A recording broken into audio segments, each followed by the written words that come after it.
Vale, doncs si et sembla, Francina, comencem. No Doncs pot. res, jo us dic a tots que benvinguts i benvingudes als Dimarts de Ciència. Avui nosaltres tenim a la Francina Fonseca de l'Hospital del Mar i l'Institut de Recerca, que ens explicarà una xerrada molt interessant sobre les addiccions. Així que, Francina, tot teu. Moltes gràcies Inés, moltes gràcies per la invitació i de poder estar un any més compartint amb els instituts i les escoles aquesta sessió sobre addiccions. Passaré a compartir la pantalla i la presentació i així començarem. Aquesta és la presentació. Ara canvio perquè es veu al revés. Es veu la presentació ara correctament amb les diapos. D'acord. Doncs la presentació d'avui que us parlarem sobre addiccions. I vull intentar que aquesta presentació respongui a aquesta pregunta. És el que potser per mi és el que és més important. Sí que parlarem de què implica unes addiccions, què és el que li passa a la persona quan té un problema d'addiccions, parlarem de possibilitats de tractament, parlarem de com detectar-ho, però el que és més important és com s'han interpretat les addiccions i els problemes de drogues o problemes de joc o de pantalles fins durant molt de temps i com la ciència els interpreta a causa dels nostres coneixements. Doncs intentarem, no faré spoiler de quina és ara la resposta a aquesta primera pregunta, vici o malaltia.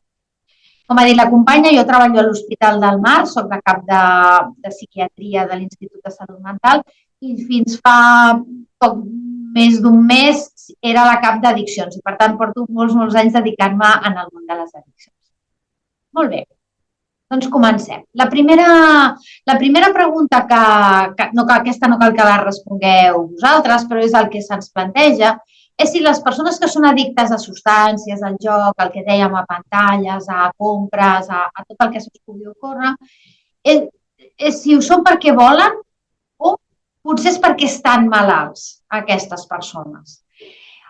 Jo veureu que parlaré molt d'addiccions a substàncies perquè és el que m'he dedicat més, però veurem que tot el que parli o la major part de coses de les que parlem sobre substàncies es podran traspassar a addiccions sense substàncies.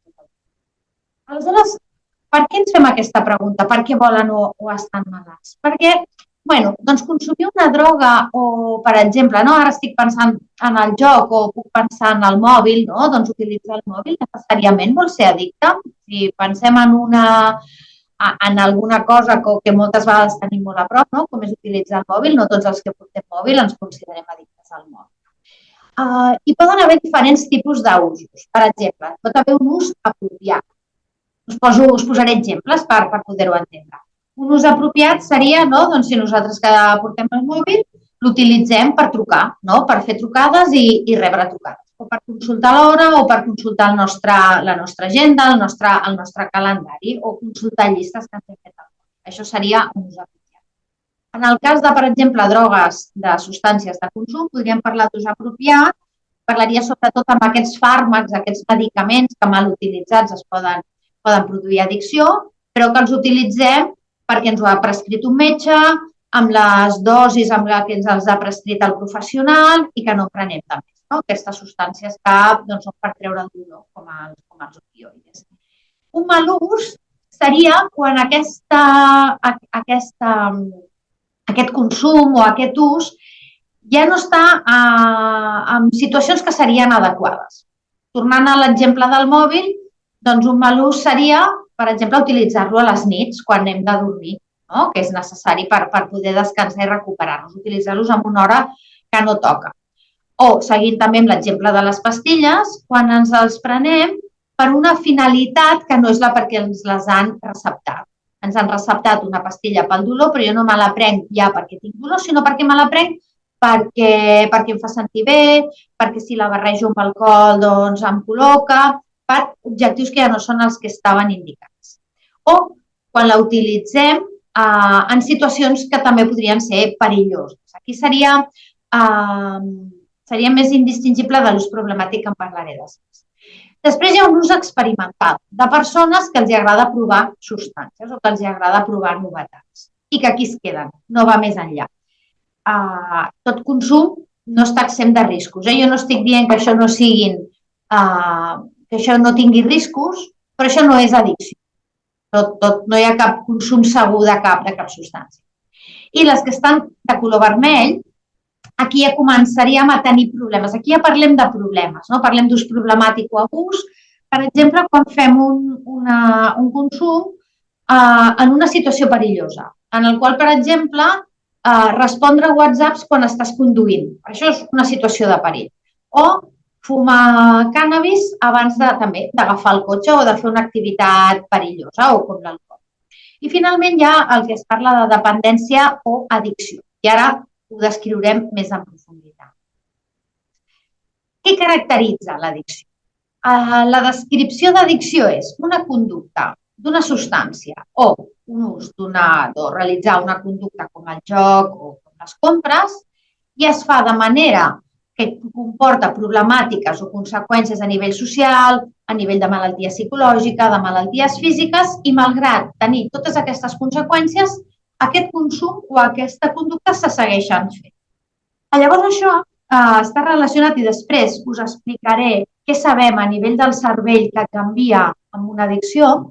Això implica que hi ha canvis amb la llibertat d'escollir. La persona que és addicta a una conducta o a una substància té la força de voluntat abolida, no és capaç d'escollir lliurement. I veurem què li passa al cervell. Veurem que aquesta persona canvia les seves motivacions, canvien les seves prioritats. Tots sabem que les nostres prioritats són la nostra família, els estudis, la feina, ser funcionals, treure'ns l'escola. En aquestes persones que tenen una addicció, el consum o el joc o la conducta passa per davant de totes aquestes altres motivacions que són més importants en general, us consideren prioritats a les nostres vides. I finalment la presa de decisions. Es prenen decisions equivocades i la persona acaba ficant-se cada vegada més en bucles. Això, amb els anys que porto fent clínica, es veu clarament. Ara, és possible que aquest vídeo ja l'hagueu vist molts de vosaltres, però m'agrada molt de cara a què és el que caracteritza l'addicció.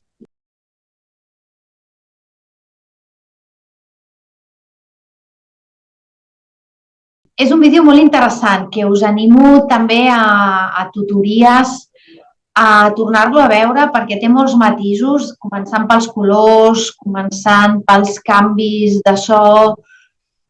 Descriu perfectament el que és tot el procés de l'addicció i que realment ho caracteritza. Ara no podem fer un debat, que seria el més interessant, de fer un debat entre tots perquè ens comentéssiu què és el que ha observat cada un. Cada cop que el veig li trobo algun punt que no havia vist en la visió anterior i vaig fent diverses sessions amb aquest vídeo. Així que si algú té interès després en alguna tutoria, tornar-lo a passar i tornar-lo a analitzar més detingudament, ens ajudarà molt a entendre l'addicció. Però com que no podem fer un debat aquí, sí que podem fer preguntes, us passo aquesta pregunta. Recordo una mica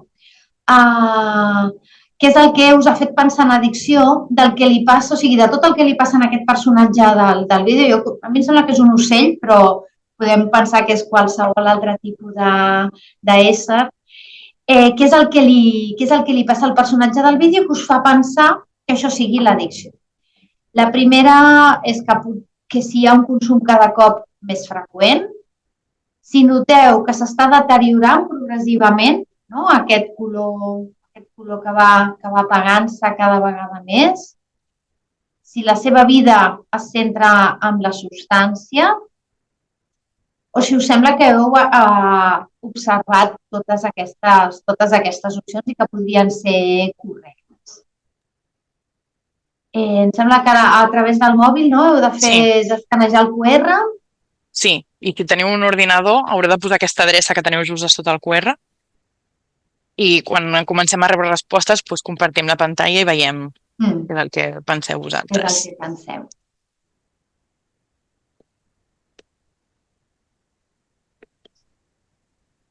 I si no us podeu connectar, sisplau, feu-nos-ho saber, perquè jo estic veient que no hem rebut encara cap resposta i no sé si és que potser hi ha alguna cosa que està malament o alguna cosa, ens aviseu, sisplau. No sigui cas.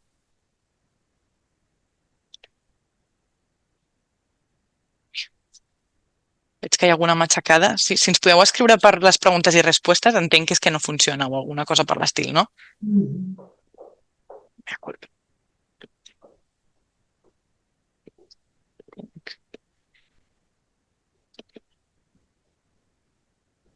Si no, comparteixo jo pantalla, aviam si es veu millor l'altre QR i... Sí, deixo de compartir i així... Es veu? Encara no.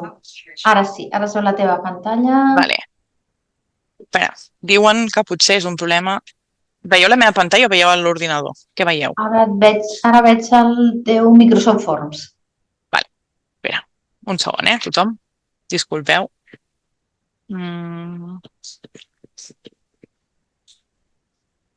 Ara podeu provar d'entrar?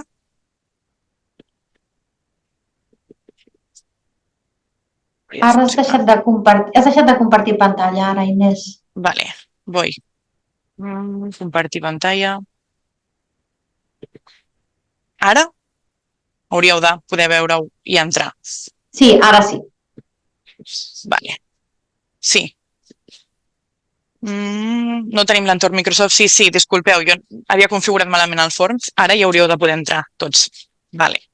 Jo també. Hi havia algun profe que deia que no havien pogut veure el vídeo. Usa el password pel xat perquè després el podeu tenir mà. Sí, la presentació la podreu tenir, també, si voleu. Vale. Bueno. Vale, ara ja sí. Disculpeu, ara van arribant les respostes.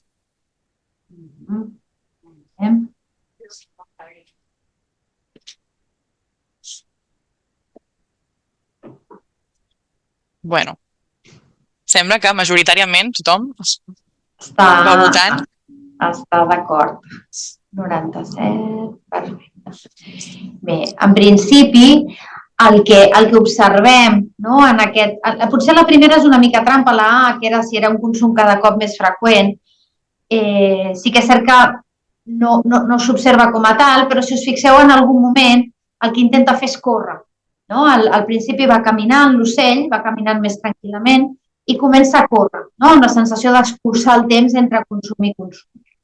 El deteriorament progressiu s'ha vist clarament, crec que tots heu vist, no? Com va canviant el color, com es va entristint, com es va enfosquint, no només físicament, sinó que aquest color gris també implica aquest deteriorament més psicològic, no? Aquest aspecte, aquesta postura que ens tradueix, no? Aquesta malestar cada cop més important.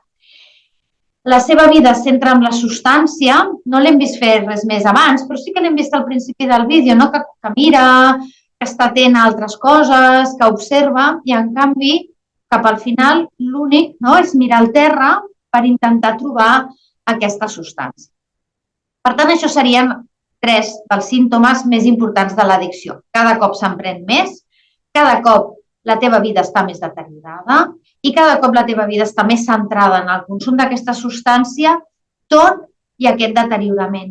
A l'última imatge, l'última vegada que es troba amb la substància, no sabem què passa, no sabem si la pren o no la pren, es queda pensant, no? Es queda davant de la substància probablement pensant què ha de fer o què no ha de fer. Quina és la sensació que teniu? Consumirà o no consumirà?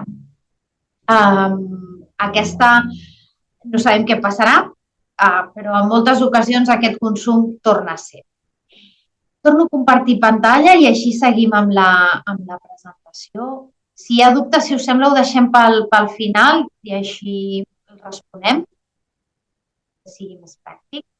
Llavors, com us deia, aquests serien els símptomes que les nostres classificacions diagnòstiques ens descriuen una addicció, al joc o a una substància. Nosaltres no tenim en psiquiatria, en salut mental i en addiccions, no tenim cap exploració complementària, cap prova diagnòstica que ens ajudi a fer el diagnòstic.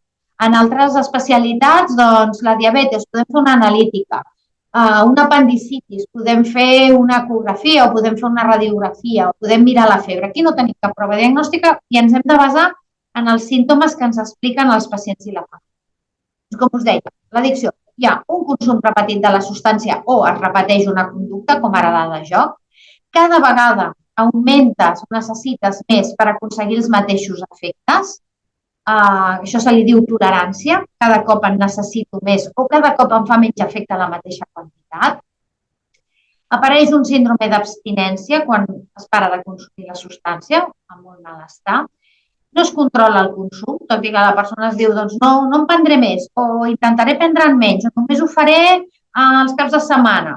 Doncs és impossible poder complir aquestes autonormes o autocondicions que s'imposa a la persona.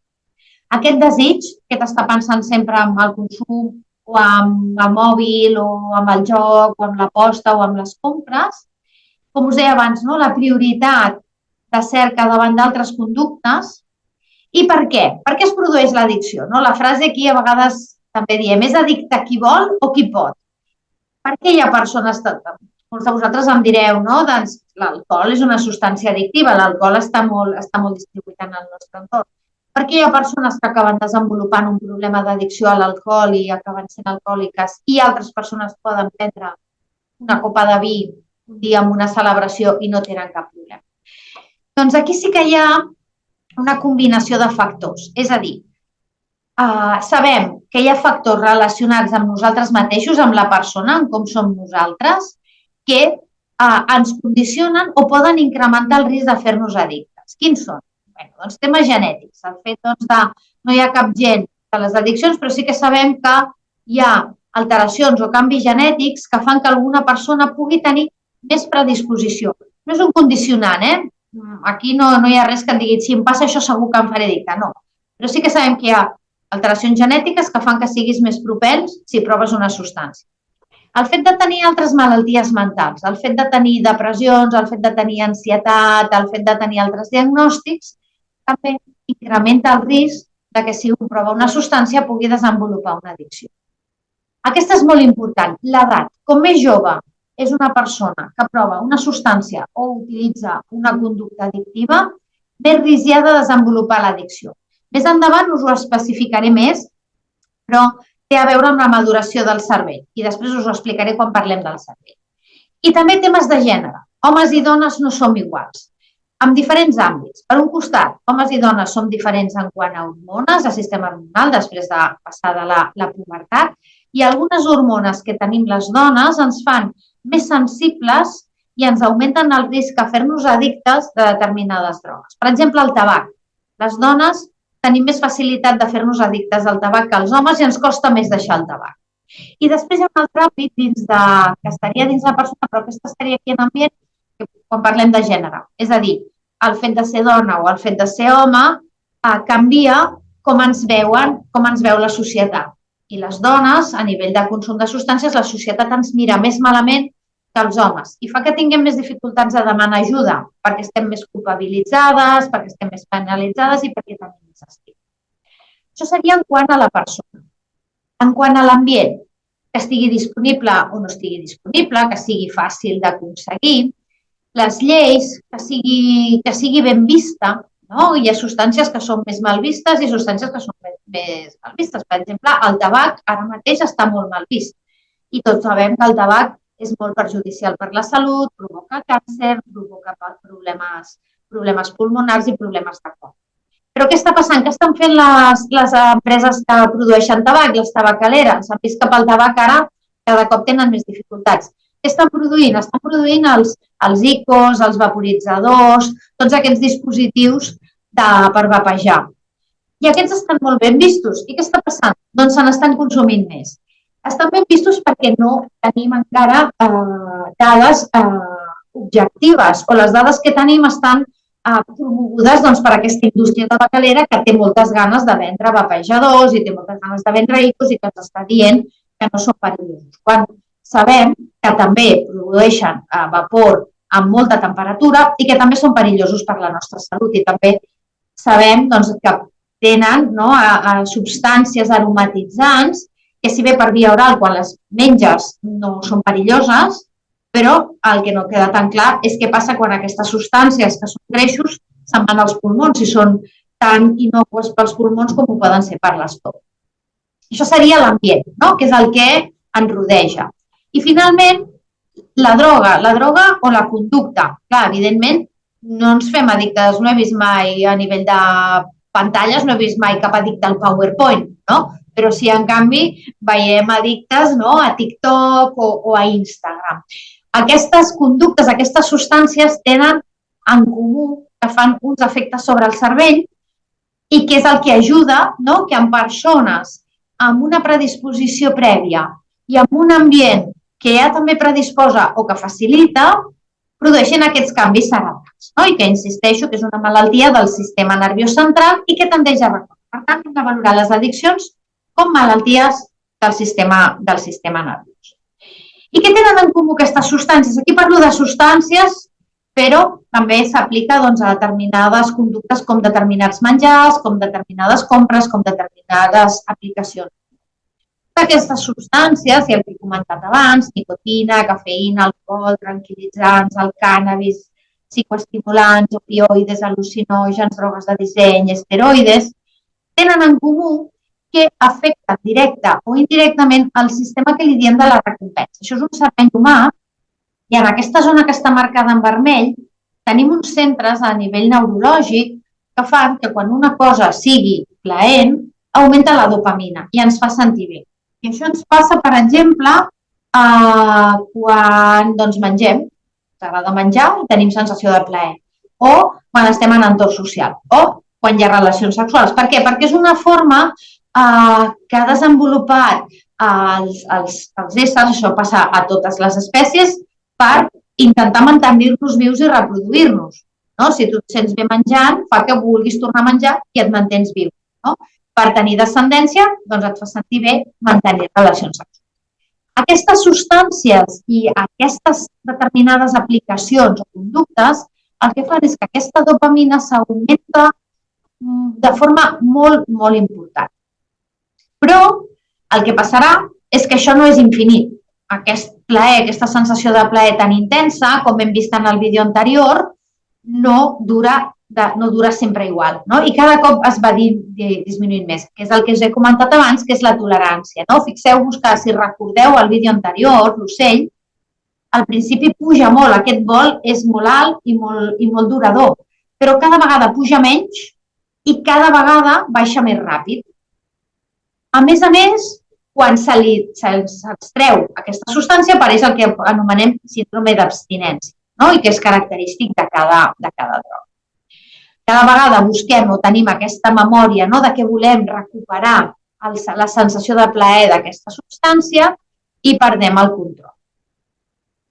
Us parlava abans de la vulnerabilitat genètica, de trets de personalitat, d'altres malalties, això ja ho hem comentat abans. Us he insistit en l'edat d'inici, en el gènere, en altres malalties, sobretot amb les malalties mentals. Parlàvem també de que sigui disponible, de que estigui acceptable, de que hi hagi un ambient de consum. No és un problema només de ser pobre o ric, el consum de substàncies, això sí que us quedi clar. Sí que és cert que en situacions de dificultat econòmica i social hi ha més risc de consum de substàncies, quan hi ha tots aquests problemes socials, però també us dic que hi pot haver addicció en persones de classe social alta. Això us ha de quedar molt clar.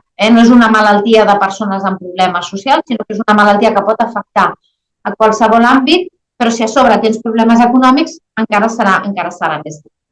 I també és molt important el fet d'haver patit esdeveniments estressants, sobretot a la infància, d'haver patit traumes greus que poden tenir relació amb maltractament, amb agressions, amb situacions de manca de cuidats per part de les famílies, i aquí també augmenta molt el risc de consum de substàncies. Aleshores, venint d'aquí, també aquesta serà una mica per recapitular el que hem parlat fins ara i què és el que us sembla a vosaltres, hi haurà diverses opcions sobre quina és certa sobre el risc de patir una addicció. I jo us dic, quina considereu? Que només es fan addictes les persones dèbils de caràcter. El fet de l'entorn, els amics, la família no influeix gens en el consum de substàncies, o pensem que ningú és immune a patir una addicció, tot i que hi ha persones amb major o menor risc. Deixo de compartir per poder escanejar el QR i veure què és el que... Us ho passo. Ara, compartir, és aquest d'aquí. Vale, bueno, ja van arribant respostes. Bé.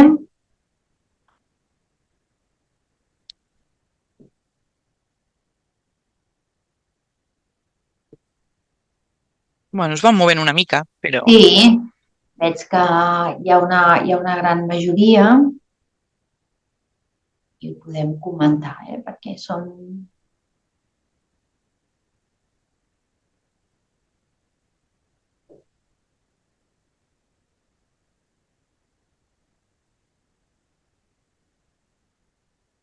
Bueno, més de 100 respostes, fantàstic.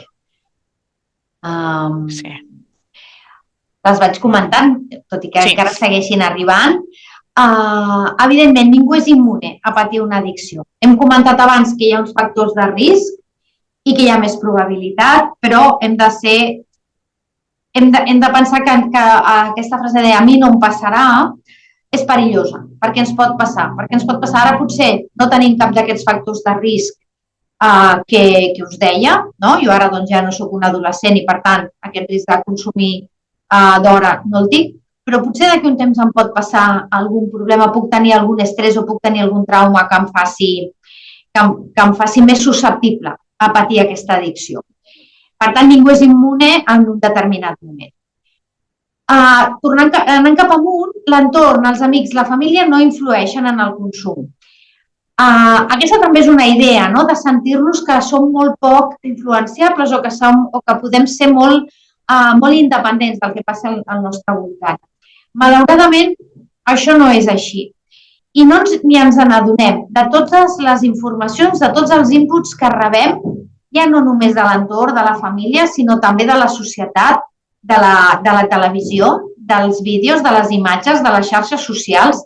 Ens arriba una quantitat d'inputs dels quals a vegades no sabem com en som d'influenciables. A vegades ens hem de plantejar això que m'he comprat, per què m'ho he comprat realment? Aquesta idea que estic tenint, l'he madurat, soc prou crítica amb tot el que m'arriba. Ara es parla, vaig estar en una conferència la setmana passada que ens van dir que a partir de, ara no me'n recordo quin mes, però la IA, la intel·ligència artificial, el ChatGPT, ens podrà recomanar compres. Nosaltres farem una consulta i demanarem alguna cosa que em preocupa, doncs jo què sé. Jo com puc fer que les meves plantes no morin i puguin sobreviure?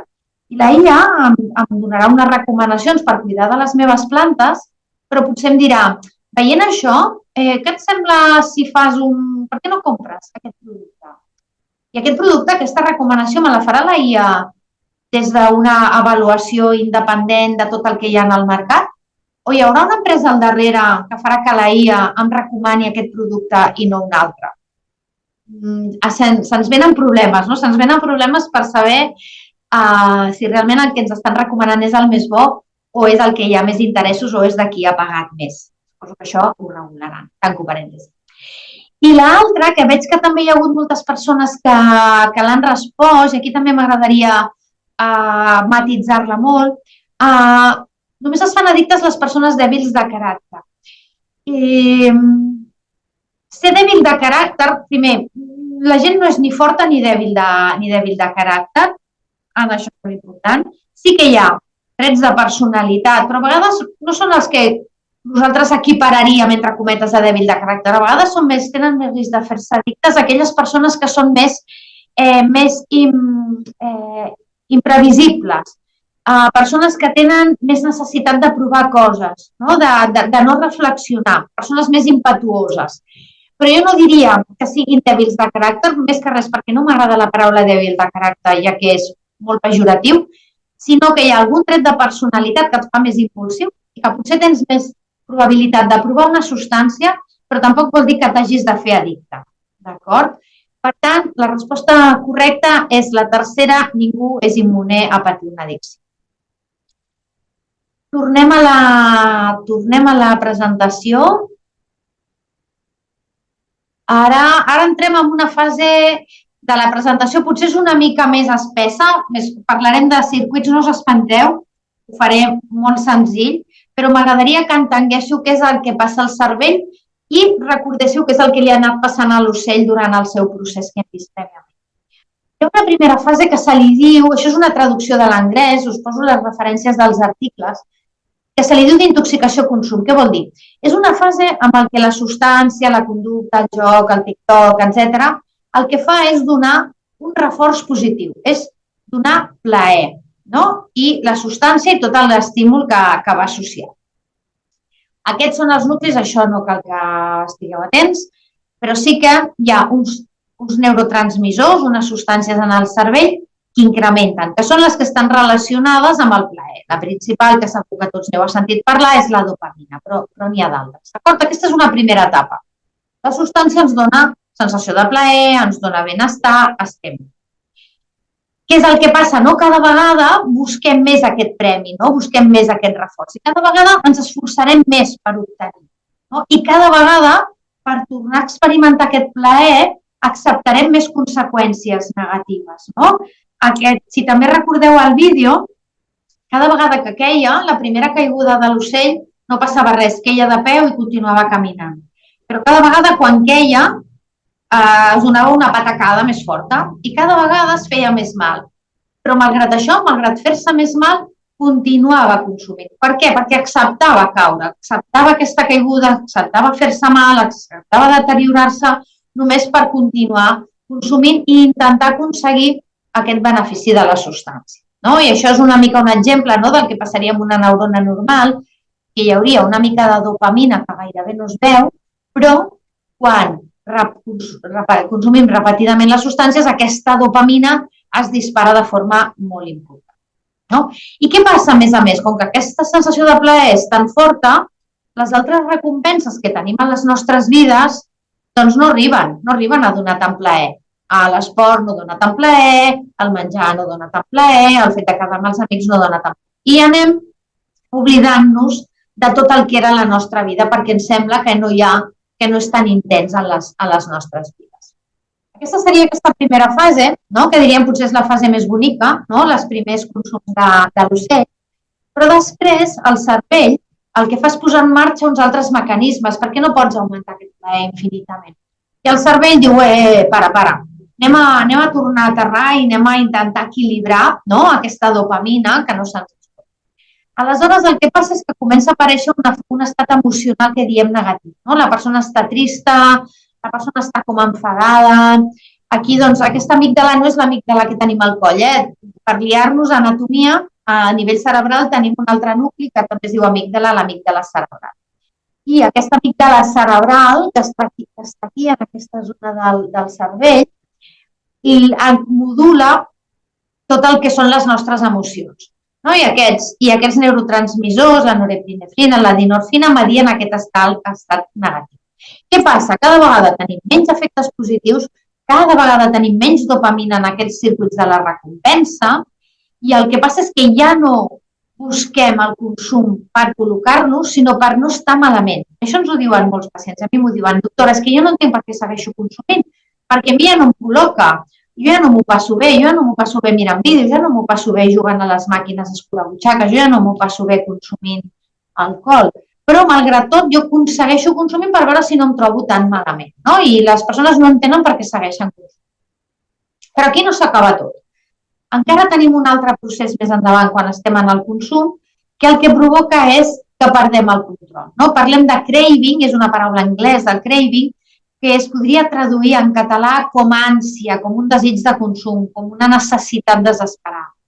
Aquí també forma part, no?, aquesta amígdala cerebral, l'hipocamp, i el còrtex prefrontal, us senyalo aquí, crec que es veu el cursor, aquesta zona està aquí a la nostra part davant, a la zona frontal del cervell, que és molt important, que és la que ens ajuda a planificar, a detectar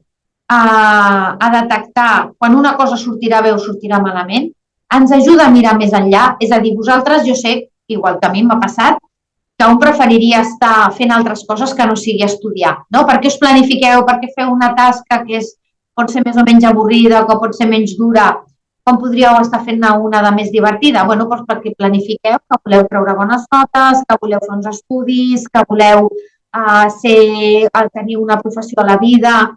més endavant, no? per poder estar més satisfets i, per tant, passeu per un procés més difícil, més dur, per poder obtenir una recompensa més a llarg termini. Aquesta zona del cervell és la que se n'ocupa de poder planificar, no? I de tenir objectius i portar-los a terme.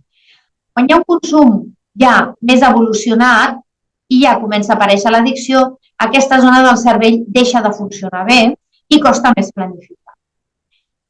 I què ens passa? Què ens trobem? Ens trobem amb un cervell que té alterat aquesta zona que diem prefrontal, que està aquí davant en el cervell, que ens ajuda a autorregular, per tant, no ens ajuda a regular-nos bé, no ens ajuda a ser flexibles, no ens ajuda a prendre decisions perquè les prenem malament i no detectem errors, i no detectem quines complicacions o què pot sortir malament d'aquella conducta. I, en canvi, tenim potenciats els circuits de resposta emocional, no? Aquest malestar emocional, i som més sensibles a l'estrès. Això és el que passa en aquest cervell que es fa dir. I quan jo us deia que és més perillós consumir quan ets adolescent, això és perquè quan en un cervell adolescent aquests circuits estan disregulats de forma basal. És a dir, el cervell madura de forma diferent, no madura tot el cervell durant l'adolescència de la mateixa manera. I quan un és adolescent, si vosaltres entenc que tinc una audiència amb força adolescents, doncs us reconeixereu que en aquest moment sou molt sensibles a les emocions, sou molt emotius, teniu molta resposta emocional i que segurament les vostres famílies, els vostres professors us diuen, no?, que us costa planificar-vos, que a vegades no detecteu errors, que costa prendre decisions ben fetes, i això podeu tenir l'excusa, no? Podeu donar l'excusa a les vostres famílies que és així, perquè el vostre cervell encara no està madurat. Però si a sobre s'hi afegeix un consum d'una substància, aquesta disregulació, aquest desequilibri, no? Aquests circuits que estan funcionant pitjor i aquests que estan funcionant massa, encara està més desequilibrat, encara es potencia més l'addicció. Per això, la meva recomanació d'avui per tots vosaltres és que si heu de consumir alguna substància, la proveu el més tard possible.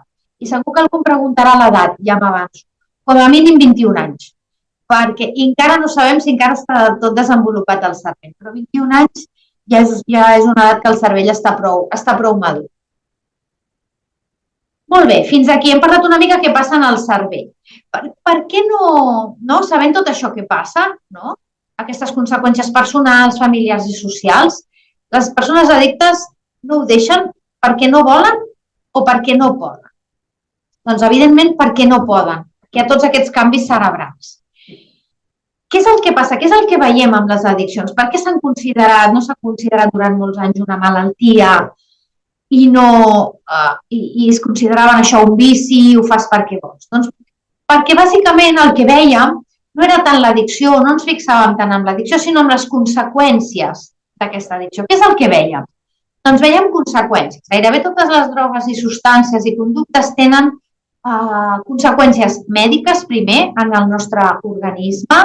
Sabem que hi ha malalties infeccioses que es poden contagiar sobretot per consum endovenós o per relacions sexuals sense protecció, problemes cardiovasculars, aquí sabem clarament, no? La campiona en aquest sentit és el tabac, que dona problemes cardiovasculars, el tabac i tot allò que es fuma, com en el cànnabis, malalties respiratòries, tot allò que es fuma, malalties gastrointestinals, el fetge, que també sortirà per aquí més endavant, però sobretot l'alcohol és la que està més relacionada amb aquests problemes. Problemes musculoesquelètics. Aquesta la gent moltes vegades no ho sap, però l'alcohol fa que els ossos es descalcifiquin. I les persones que prenen més alcohol poden tenir més fractures d'ossos, trencar-se més ossos. Problemes renals, sobretot tabac, alcohol, psicoestimulants. Hem parlat de les hepàtiques. Malalties neurològiques. L'alcohol, ja veureu que alcohol i tabac són les campiones de conseqüències neurològiques, però també totes aquelles substàncies que fan que la circulació de la sang estigui interrompuda o estigui alterada en el cervell. Problemes hormonals, els opioides, per exemple, alteren el nivell d'hormones i poden provocar esterilitat, problemes amb la menstruació. Aquí també el cànnabis està relacionat amb esterilitat no fa que es desenvolupin prou bé els espermatozous i provoca esterilitat en els homes, el cànnabis, el consum important de cànnabis. Càncer, ja ho sabeu, majoria d'elles, però alcohol i tabac també va molt per davant. I totes les substàncies el que fan és que si es consumeixen durant l'embaràs poden provocar problemes en el desenvolupament del fetus i després del nadó que neix. També hi ha conseqüències a nivell de patologia mental. El consum de substàncies s'associa a més problemes de depressió i més intents de suïcidi, més trastorns d'ansietat i més risc de tenir psicosi, de tenir esquizofrènia cap a l'adolescència o en persones adultes joves. Què és el que també provoca? Problemes socials, que això també és el que ha anat molt més per davant, no? Les persones amb problemes d'addicció tenen més discussions, divorcis, situacions de violència, problemes escolars, per absentisme, fracàs escolar, incompareixences a la feina, més accidents laborals i més taxes d'atur. Persones que tenen això, també accidents de trànsit, més marginació, més persones sense sostre, més problemes de conductes com robatoris, violència. És molt car costejar-se una addicció. Llavors, a vegades les persones acaben cometent delictes. Però això no és la causa de l'addicció, sinó que és la conseqüència, és on s'arriba per culpa d'aquesta addicció. I per això hem vist l'addicció com a sociopatia, com una malaltia social i no com una malaltia real. I això també fa que hi hagi tot aquest estigma, manifestacions, quan la gent no vol que posin un centre de tractament de les addiccions a prop de casa seva, i provoquen aquest rebuig que no hauria de ser, perquè ningú no posa pegues a que posin un centre de salut a prop de casa seva. Aquesta és una més senzilla, deixo de compartir. Bàsicament és veure què opineu de tota aquesta speech que us he fet en aquest moment, si considereu que són malalties o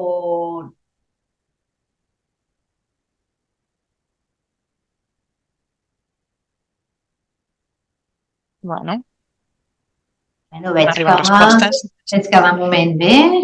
Sí.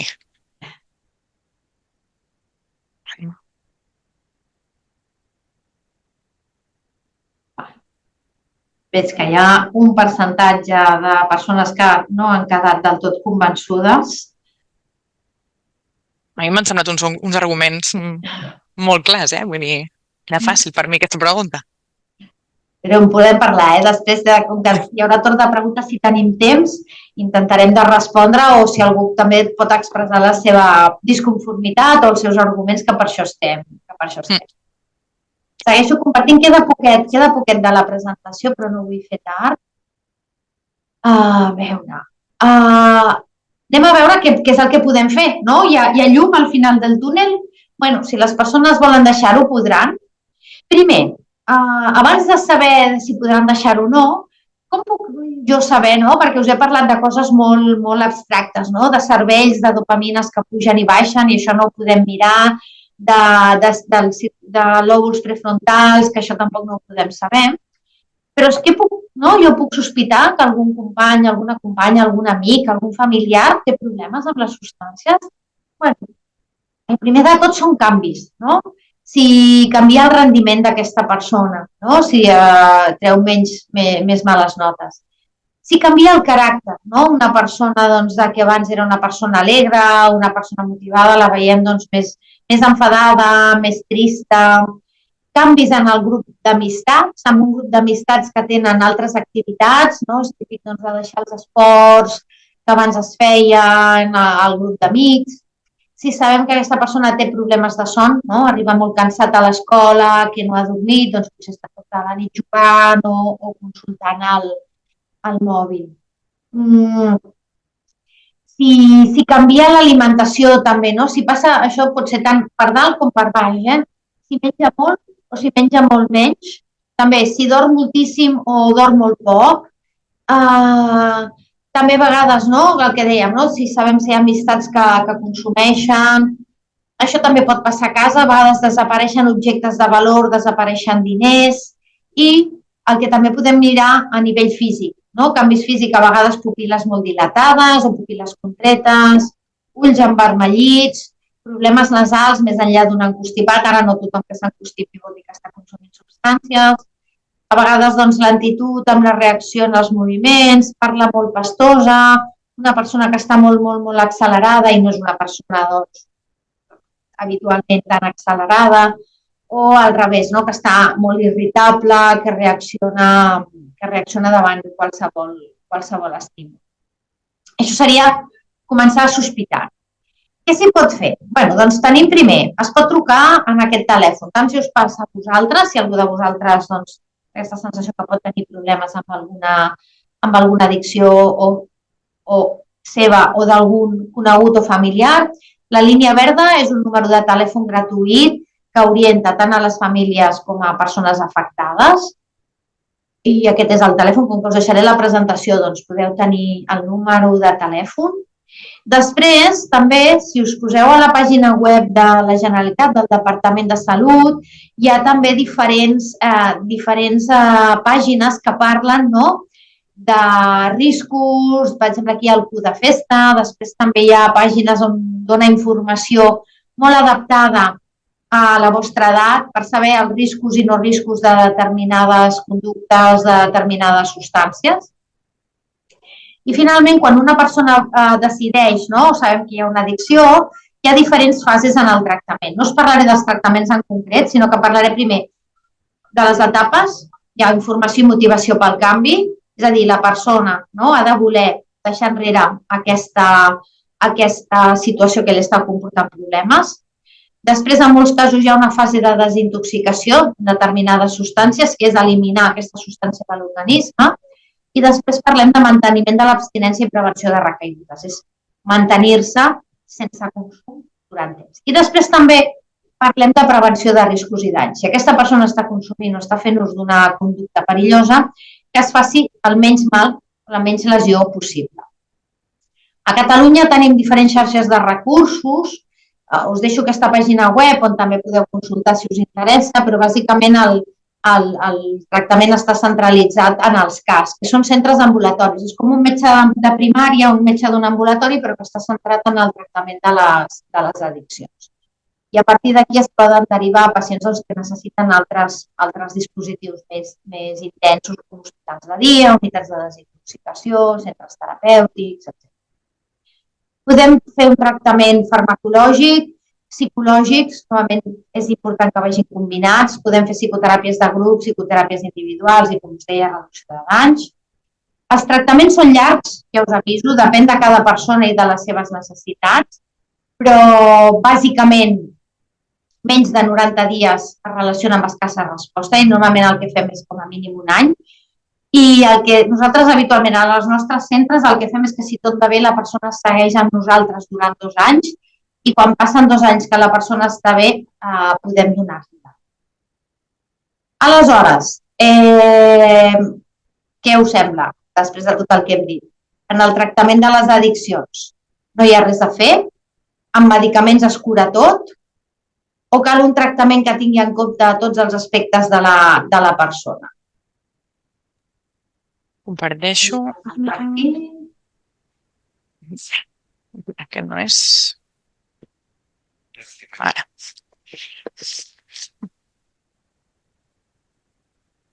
No?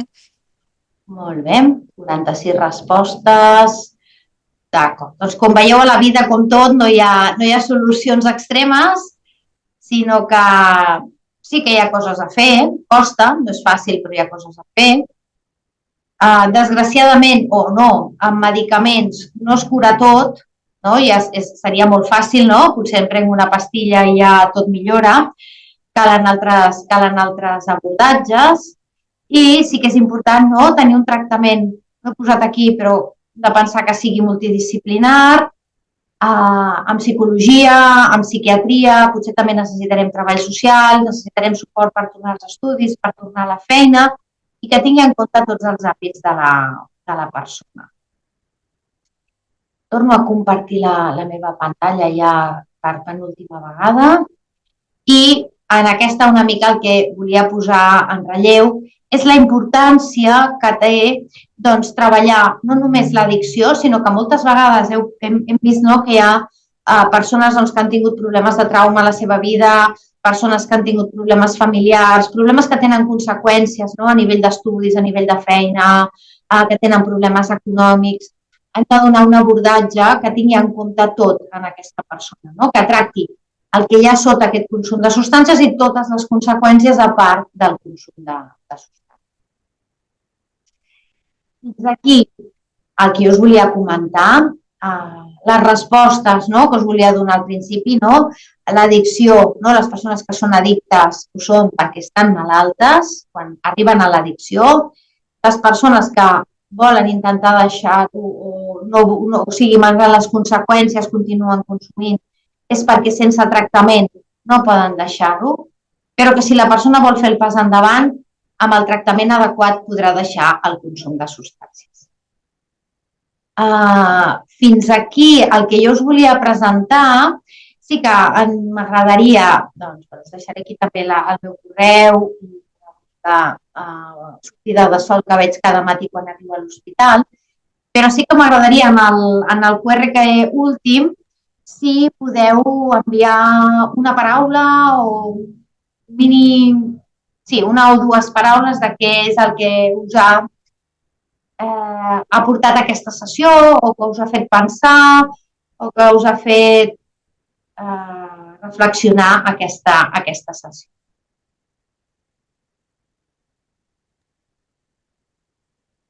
És que per saber si què és el que us ha comportat. Ajuda. Interessant, esperança. Bueno. Molt bé. Interessant. Perfecte. Si algú s'ha avorrit, doncs ho pot posar també, perquè també cal rebre els feedbacks menys favorables per millorar, nova informació, dopamina, informativa, reflexionar, coneixements. Si us surt alguna pregunta, si us plau que els profes ens les poseu per les preguntes i respostes i ara quan sortim d'aquí ens ho llegim i les responem.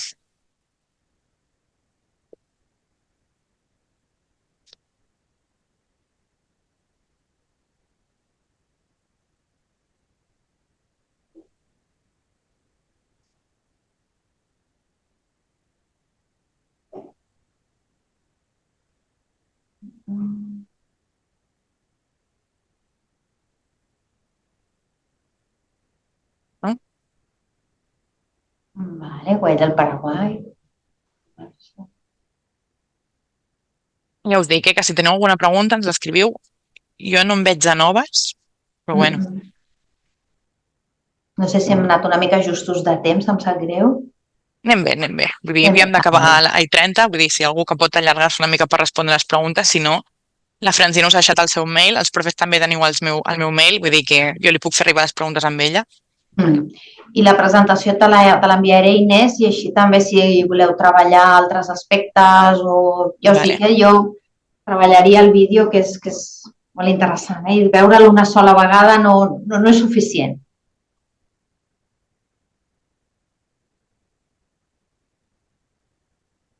Bueno, mira. Algú, profe, que ens ha escrit que moltes gràcies, que ha sigut molt interessant la xerrada. Perfecte. Bueno, deixo de compartir per ara. També ja sempre... Sí. Bueno, si no teniu cap pregunta, tampoc us volem allargar gaire més. Sí. Algú ens pregunta, et pots fer addicte a substàncies que no generen dopamina? La veritat és que és molt difícil, perquè d'alguna manera, substàncies, menjars, també cada cop anem descobrint, parlem, per exemple, dels menjars, de determinats tipus de menjars que tenen aquest efecte de sensació de plaer, aquests ultraprocessats, el mateix que dèiem, addictes a les bledes, pocs o ningú, però en canvi addictes al menjar ultraprocessat, hamburgueses, preparats, aquests dolços, galetes, xocolates, s'ha vist, per exemple, en estudis en animals que fan que augmentin més la sensació de plaer que el menjar habitual, no? O un menjar menys ultraprocessat. Per tant, és molt difícil fer seguit alguna cosa que no augmenti la dopamina. Tot i que quan veiem que algú fa compulsivament alguna conducta vol dir que aquesta dopamina augmenta. Vale. Hi havia aquí una profe que ens deia que no se'ns veia a nosaltres. Bueno, jo pensava que sí perquè jo et veig a tu. Sí, però bueno. Sí, jo també ens veig. Però així més preguntes, jo no en veig cap. Si us sembla, com us he dit, si us ha quedat alguna cosa que no us ha quedat clara, m'escriviu i jo li passo la Francina, que també teniu el seu mail. Com tindreu la presentació, allà també hi ha el seu mail, per tant, no s'hauria de quedar res sense respondre. Vale, espera, l'última. Què genera més dopamina, el TikTok o una droga? Clar, tant és, La qüestió és que no tant que és més addictiu, potser per cada persona és diferent, però ara mateix jo crec que en alguns casos depèn. Crec que el TikTok pot ser amb molta dopamina, però ja no és tant entre elles, sinó que és el que comparat amb els reforçadors naturals. És més important si genera més que el TikTok generi més dopamina que qualsevol altra conducta que no genera addicció, que no pas comparat amb altres drogues. I també és un tema de disponibilitat. El TikTok està molt, molt accessible, el tenim tots en el mòbil, no? I potser una droga ens costa més de trobar-la i d'anar-la a buscar. Per tant, hem d'anar en compte amb aquestes possibles substàncies, drogues o conductes que tenim tan a l'abast de la mà, no? Que la tenim aquí en el nostre mòbil. Doncs moltíssimes gràcies, Francina, per la xerrada. Ha sigut molt interessant. Gràcies. Crec que ens has donat una visió de molts aspectes diferents sobre les addiccions, que no és només la típica, no? O més la clínica. Per tant, està molt interessant, i també moltes gràcies als assistents per estar aquí amb nosaltres i haver respost les preguntes. Molt bé. I res, ens veiem aviat. Moltes gràcies. Adéu. Adéu.